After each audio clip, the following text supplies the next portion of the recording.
Hello, good day, new vlog, and today, isi-share ko yung experiences ko and everything that happened on my first triathlon event, the Talisay Triathlon, last April 27. Ako nga pala si Ven, and if you like fitness, running, and everything related sa pagiging isang endurance athlete, please watch the video. 2 weeks before a race event ay nagkaroon tayo ng fever, and after the 3-day, so nag-resume ako and I did some easy runs. Okay, let's start. Slow pace lang. Recovery pace lang. Hindi tayo makikialam masyado sa kung ano yung bilis natin. Just makatakbo lang, yun lang muna. And also easy swims lang. 1 week out of that race ay doon na tayo nag-resume ng medyo high intensity exercises. Kahit na meron pa rin tayong ubo at sipon at may developing sore throat. 4 days out of the race. In the morning, I went for a swim. Nagkaroon tayo ng mild cramping sa ating paa. Sa hindi ko malamang kadahilanan, bakit kung papalapit na yung race natin ay dun pa tayo may injured. But knowing for the next 3 days leading to the event, magre-rest na naman tayo. Only body conditioning. So I did hope na mawala yung ating injuries and cramps for 3 days na magre-rest tayo. So going to the race event, I am from Masbate and medyo malayo-layo sa Camarines Norte. So after one ferry ride and one jeepney ride ay nakarating tayo sa Legazpi at tumuloy muna ako sa pamangkin ko. Shout out kay Kenny Daniel or Ken for short. A big help para ma-document natin yung first triathlon event na nasalihan ko. And nagstay muna tayo for 1 night. We did some carbo load at Mang Inasal. And we resumed traveling to the race venue in Camarines Norte early in the morning. And I did not expect na ang layo pala mag-commute papuntang Camarines Norte. Imbis na makapag-rest tayo is dumagdag pa yung exhaustion sa ride natin. And after 2 bus rides, ay nakarating din tayo sa venue 1 day before the race for the kit claiming sa SM Daet. And from there, kinolect natin yung mga gears natin, yung mga essentials na gagamitin natin for the triathlon event in the morning. After that, ay naghanap kami ng matutuluyan for the night before the race. And after 3 inquiries sa mga apartments na matutuluyan ay nakahanap kami.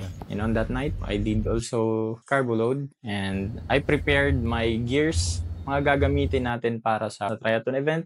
Nag-bike check na tayo. Niready ko na din yung bike ko para sa event. Mga sapatos na susutin natin, yung cleat shoes natin for the bike, and for the run, yung shoes natin na gagamitin. And although nakatulog naman tayo for 3 hours only, but I think it's good enough. Kasi kadalasan naman ay in the last night of the race, hindi na tayo nakakatulog. Yung excitement, yung kaba ay naghahalo and hindi tayo makatulog. So having 3 hours of sleep that night is actually good enough. So early in the morning, gumising na kami and about 4:30 ay papunta na kami sa race event. Yung apartment namin na tuluyan is just walking distance. So pumunta na kami doon. We walked into the event for 15 minutes.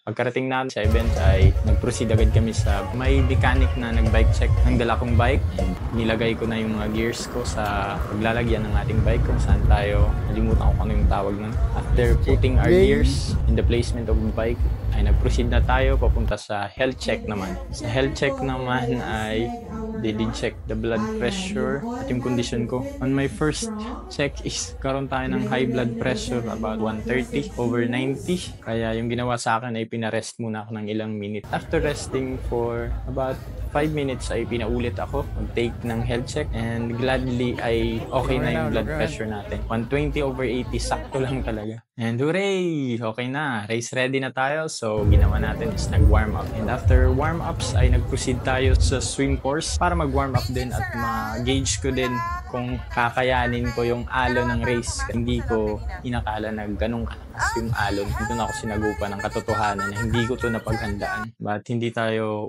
uurong sa challenge. And knowing na pumunta ako dito sa race for experience only, not for competing, my mind just defaults into surviving the swim course. And during the race naman ay alam naman natin yung pinakaunang discipline sa triathlon is swim. Kaya doon na tayo, nag-ready na tayo. 4, 3, 2, 1, let's go!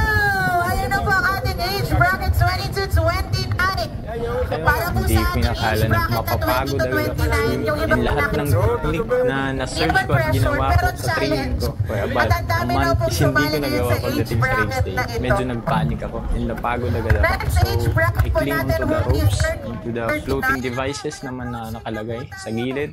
And the result of my swim is inabot ako ng 1 hour and 7 minutes just for the 1.5 kilometer. Parang nanalo na din ako na nakasurvive tayo sa swim. And after the swim, ay pumunta tayo sa transition area.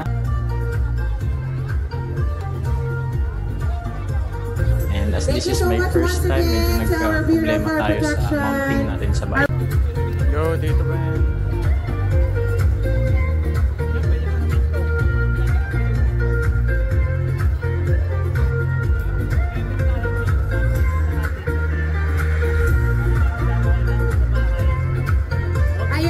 But dahil naman tagal na akong nagbabike, so medyo naka-catch up tayo sa iba. Hindi tayo masyado naka-document during the bike. The first half of the race is hindi masyado ako nagpapabilis dahil hindi ko kabisado yung ruta and wala akong kasamang race marshal. So nagre-rely lang ako sa mga nauna sa akin. And in my bike ride, natapos natin yung 40 kilometer in 1 hour and 17 minutes with an average speed of about 31.8 kilometers per hour. I think it's good enough na maintain ko yun. And hindi ko masyado pinagod yung sarili ko sa bike knowing na nagkaroon ako ng cramps sa swim. And after that, tapos tayo punta sa transition area. Also tayo ng top and my race shoes. And I proceed to running. About 1 kilometer sa pag-run ko is doon na lumala yung cramps ko sa aking ride leg. Kaya tumigil muna ako at nag-stretching. Because of that, hindi ako nakatakbo ng mabilis talaga sa run. Buti na lang at hindi masyado mainit na sa run course. At yung ginawa ko na lang ay naging positive ako. Ginigreet natin yung mga tao na nadadaanan natin sa race para ma-uplift yung mood ko. Hindi ko masyado indahin yung mga sakit na nararamdaman ko. Ginawa ko na din at hydrate ng maayos para mag-vibes natin sa pa. Halfway through the race, about 6 kilometer, nawala na yung sakit ng cramps sa pa ko dahil nakatake tayo ng hydrations na. Nakakain tayo sa mga hydration station. So, all good. 6 kilometers left sa run. Let's go! Kaya. And the fun part after the run is merong nakipag-sprint sa atin. Mas lalo akong ginanahan at I finished strong.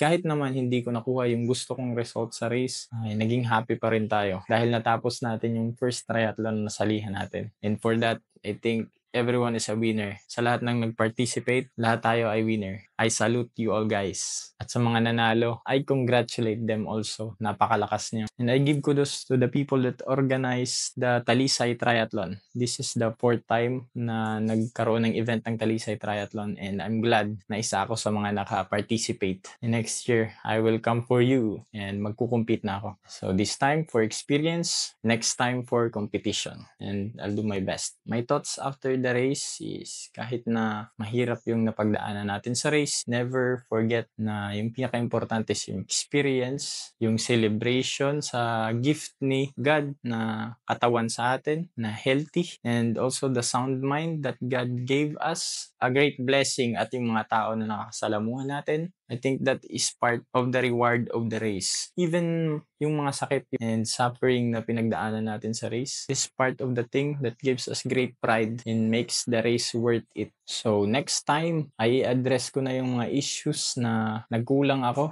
lalo na yung after training stretches. Naging overconfident ako, complacent sa capability ng katawan ko. But it serves a great lesson for me na hindi natin skip or kalimutan yung mga stretches, warm-ups, and drills. And I think it is what contributes to me having a slight injury and cramps on my legs. And the right hydration. Kailangan kong uminom ng maraming tubig and not just regular water but electrolytes.